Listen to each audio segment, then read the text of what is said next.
Hi guys! Welcome back again to my channel. At for today's video nga ay may nakita na naman akong ads online. At dito lumalabas na pwedeng bayaran ng installment yung ilo-loan natin. For example, 10,000 ang niloan is pwede natin daw bayaran na up to 3 months at ang pinaka-repayment amount lang is 10,300.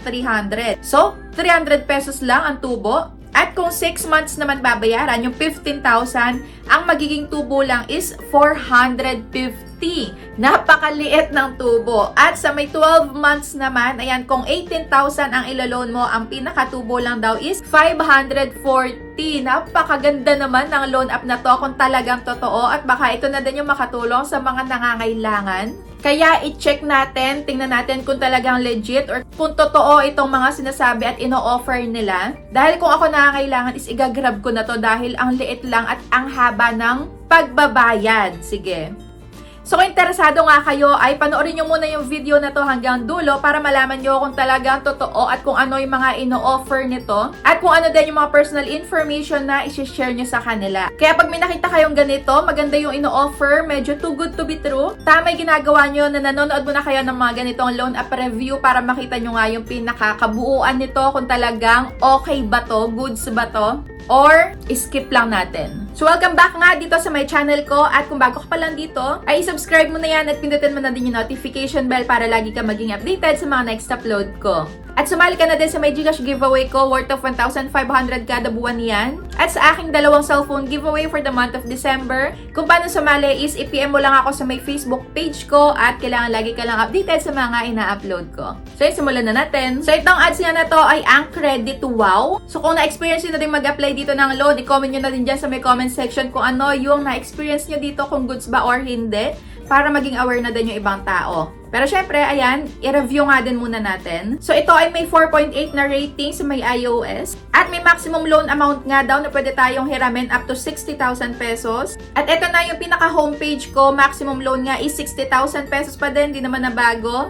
At nangingi agad sila ng permission sa may, ayan, pag-track ng activity across other companies. Dito, ask up not to track lang. Hindi naman na bago, yung pinaka-maximum loan amount, 60,000 pesos pa din. Ayan, another permission sa may location naman. Dito, allow while using the app lang. At eto na nga ang nakakaloka. So dito, tinry ko na yung photo library permission is hindi ko i-allow or unlimited access ko lang. At ang nakakaloka talaga is hindi pumapayag. Kaya dito nag-isip ako kung anong pwede kong gawin para lang ma-review ko itong loan app na to nang hindi nila nakikita yung nasa may gallery ko. Syempre kasi sa may gallery natin, yan yung mga family members natin, makikita nila. Yung mga important documents, makikita din nila. Kaya kung ako sa inyo, kung sakaling may ganito nga din na ibang loan app na nag-a-access sa may gallery nyo, so wag nyo agad ipo-full access.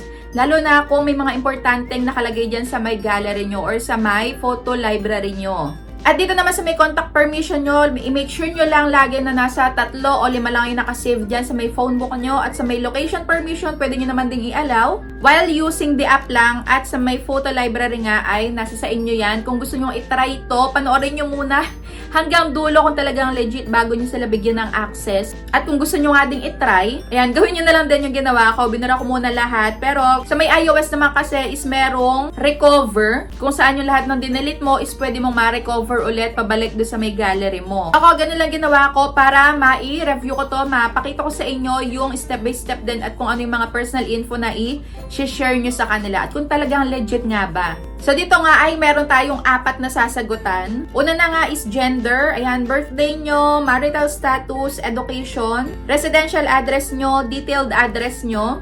At nangihingi din sila ng Facebook account pero dito is optional lang naman kaya pwedeng ilagay nyo or pwede rin namang hindi. At alternate mobile number, ayan, isa pa daw na number nyo. Kung wala naman is yung kapamilya nyo na lang din yung ilagay nyo na phone number and then next step na tayo. So dito meron din silang checklist pala sa may itaas. At yung una 7,500 ay na-check na natin, na-unlock na natin. Dito ay pang 15,000 naman, napakalaki no?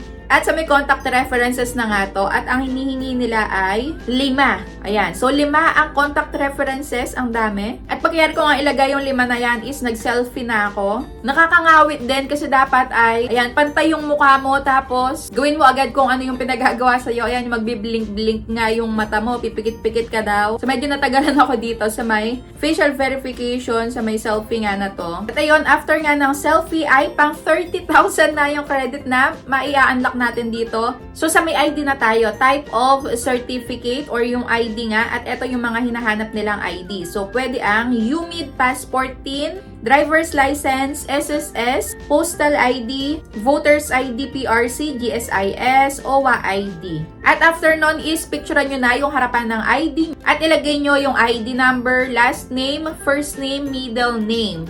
At sa may pang last part na tayo, ayan, sa may occupation naman, ano yung trabaho nyo, pumili lang kayo dyan, ipa-flash ko na lang din. Ayan, student, pwede.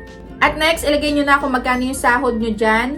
Yung pay period, tuwing kailan kayo sumasahod. Kailangan din dito ng email. Ayan, company name, kung saan kayo nagtatrabaho, at company phone number. At next naman is company address at work detailed address. So, itatype nyo lang dyan yung pinaka-detailed address ng inyong pinapasukan. At next step na.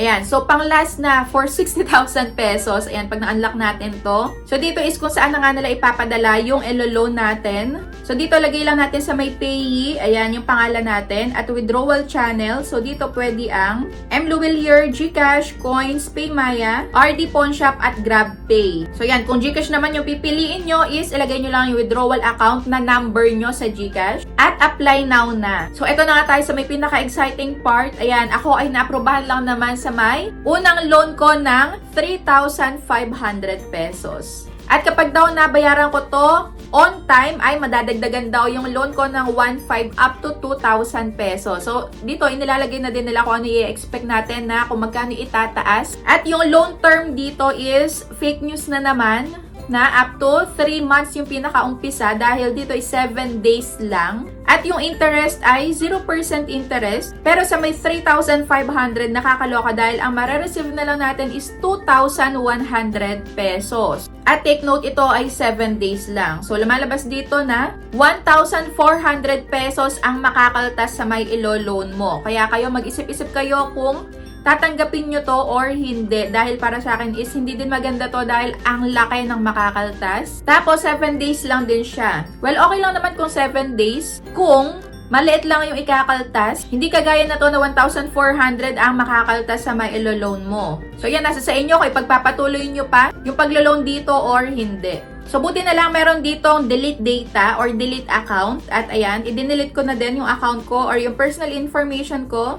At tinanggal ko lahat ng access nila sa my phone ko. So, chinek ko nga yung ratings na 4.8 at ang nakalagay dito, ayan. So, sa may most critical ako lagi tumitingin. At dito nakalagay is, ina-expect daw niya na 2,000 pero 1,980 lang yung na-credit or dumating sa may account niya. At for 7 days, ang babayaran niya is 3,500 pesos. So, ayan, napakalaki talaga ng makakaltas. So, puro yun lang yung mga nakalagay dito. Ayan, aprobahan nga daw siya ng 3,500 pero ang dumating lang is 2,000 pesos at due na niya in 6 days. Ayan, nakakaloka, diba? So, yun, ang daming bad reviews or negative reviews dito about sa my loan app na to. Kaya kung ako sa inyo is huwag nyo na ding i-try or nasa sa inyo pa din kung gusto nyo pero para sa akin is not recommended to. Dahil napakarami pa rin naman na legit at nandyan din yun sa my YouTube channel ko. Naglagay ako dyan ng top 10 na trusted na loan app ko at maire-recommend ko. So yan, kung nakapag-loan na din kayo dito sa may credit wow, is i-comment nyo na din dyan sa may comment section para malaman na din ng iba at maging aware sila. So yun lang, that's it for today's video. Kung meron pa kayong gustong loan app na ipapa-review, is i-comment nyo lang dyan sa may comment section at re-reviewin ko para sa inyo.